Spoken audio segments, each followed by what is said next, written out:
Hello everyone, welcome to SR tutorials. Friends, ఈ వీడియోలో మనం తెలంగాణకు సంబంధించి న్యూస్ పేపర్లో పబ్లిష్ అయిన ఇంపార్టెంట్ అప్డేట్స్ని తెలుసుకుందాం. సో ఇక్కడ మనకి మెగా డిఎస్సి 11,062 పోస్టులతో నోటిఫికేషన్. హైదరాబాద్లో అత్యధికం, పెద్దపల్లిలో అత్యల్పం అంటూ ఇచ్చారు. విడుదల చేసిన సీఎం రేవంత్ రెడ్డి ఆన్లైన్లో 11 కేంద్రాల్లో రాత పరీక్షలు, 4 నుంచి దరఖాస్తుల స్వీకరణ, తుది గడువు ఏప్రిల్ 3. గతంలో దరఖాస్తు చేసుకున్న వారు మళ్ళీ చేయొద్దు, అభ్యర్థులకు వయో పరిమితి సడలింపు అంటూ ఇచ్చారు. నవ తెలంగాణ బ్యూరో పేపర్లో అయితే రాష్ట్రంలో 11,062 ఉపాధ్యాయ పోస్టుల భర్తీ కోసం ప్రభుత్వం డిఎస్సి నోటిఫికేషన్ జారీ చేసింది. ఈ మెగా నోటిఫికేషన్ను మంత్రి కోమటిరెడ్డి వెంకటరెడ్డి, ప్రభుత్వ విప్ బీర్ల ఐలయ్యతో పాటు విద్యాశాఖ అధికారులతో కలిసి ముఖ్యమంత్రి రేవంత్ రెడ్డి గురువారం విడుదల చేశారు. ఈ కార్యక్రమంలో విద్యాశాఖ ముఖ్య కార్యదర్శి బుర్రా వెంకటేశం, పాఠశాల విద్యాశాఖ కమిషనర్ శ్రీ దేవసేన తదితరులు పాల్గొన్నారు. 5,089 ఉపాధ్యాయ పోస్టుల భర్తీకి గత ఏడాది సెప్టెంబర్ 6వ తేదీన డిఎస్సి నోటిఫికేషన్ను గత ప్రభుత్వం విడుదల చేయగా 1,77,502 మంది అభ్యర్థులు దరఖాస్తు చేశారు. కాగా ప్రస్తుత ప్రభుత్వం పాత డిఎస్సి నోటిఫికేషన్ను రద్దు చేసిన సంగతి విదితమే. గత ప్రభుత్వం ప్రకటించిన 5,089 పోస్టులకు అదనంగా 4,957 ఉపాధ్యాయ పోస్టుల భర్తీకి అనుమతి ఇస్తూ ఆర్థిక శాఖ గత నెల 26వ తేదీన ఉత్తర్వులు జారీ చేసింది. స్పెషల్ ఎడ్యుకేషన్లో 796, సెకండరీ గ్రేడ్ టీచర్ ఎస్జిటికి సంబంధించి అదేవిధంగా 220 స్కూల్ అసిస్టెంట్ ఎస్ఏ, ఇవి కలిపి మొత్తం 1,016 పోస్టుల భర్తీకి ఆర్థిక శాఖ గత నెల 26వ తేదీన అనుమతినిచ్చింది.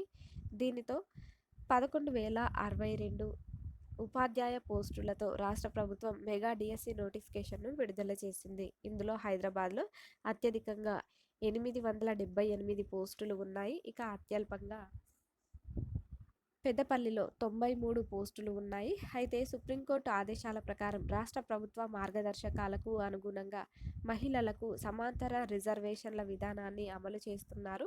జాతీయ ఉపాధ్యాయ విద్యా మండలి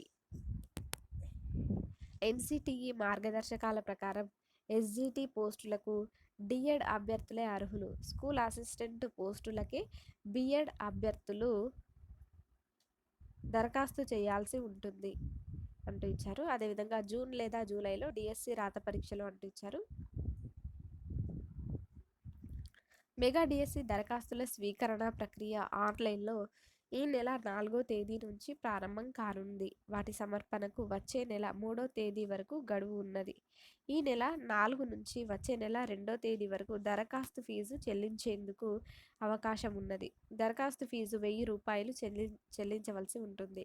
గతంలో దరఖాస్తు చేసిన అభ్యర్థులు మళ్ళీ దరఖాస్తు చేయాల్సిన అవసరం లేదని అధికారులు స్పష్టం చేశారు. అయితే డిఎస్సికి దరఖాస్తు చేసే అభ్యర్థుల వయో పరిమితిని ప్రభుత్వం సడలించింది. కనిష్ట వయో పరిమితి 18 నుంచి గరిష్ట వయో పరిమితి 46 ఏళ్ల వరకు ఉన్న అభ్యర్థులు దరఖాస్తు చేయవచ్చని సూచించింది. ప్రభుత్వ ఉద్యోగులకు 5 ఏళ్లు, మాజీ సైనికులకు 3 ఏళ్లు, ఎస్సీ ఎస్టీ బీసీ ఈడబ్ల్యూఎస్ వారికి 5 ఏళ్లు, వికలాంగులకు 10 ఏళ్ల పాటు సడలింపునిస్తున్నట్లుగా ప్రకటించింది. ఆన్లైన్ విధానంలో కంప్యూటర్ ఆధారిత పరీక్ష సిబిఆర్టీను నిర్వహించాలని నిర్ణయించింది. మహబూబ్ నగర్, రంగారెడ్డి, హైదరాబాద్, మెదక్, నిజామాబాద్, ఆదిలాబాద్, కరీంనగర్, వరంగల్, ఖమ్మం, నల్గొండ, సంగారెడ్డి కేంద్రాల్లో రాత పరీక్షలను నిర్వహిస్తామని వెల్లడించింది. అభ్యర్థులు ప్రాధాన్యతల వారీగా పరీక్షా కేంద్రాలను ఎంచుకోవాలని సూచించింది. రాత పరీక్షల నిర్వహణ తేదీలను త్వరలోనే ప్రకటిస్తామని స్పష్టం చేసింది.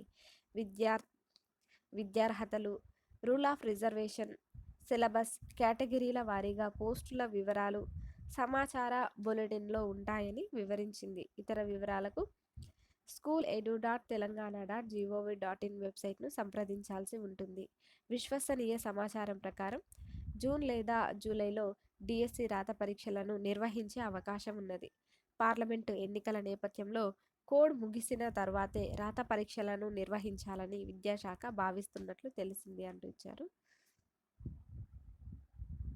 అదే ఇక్కడ మనకి జిల్లాల వారీగా ఉపాధ్యాయ పోస్టులు ఏ విధంగా ఉన్నాయంటూ ఇచ్చారు. జిల్లాల వారీగా ఆదిలాబాద్ జిల్లాలో మొత్తం 324, భద్రాద్రి కొత్తగూడెంలో 447. సో ఇక్కడ మనకి కేటగిరీస్ వారీగా కూడా ఇచ్చారనమాట పోస్టులను బట్టి.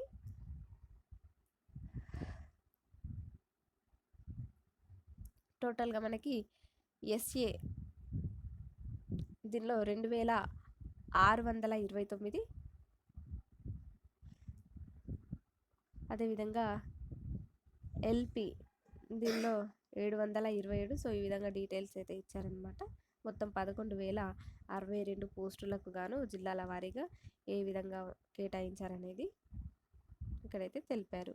Thank you for watching this video.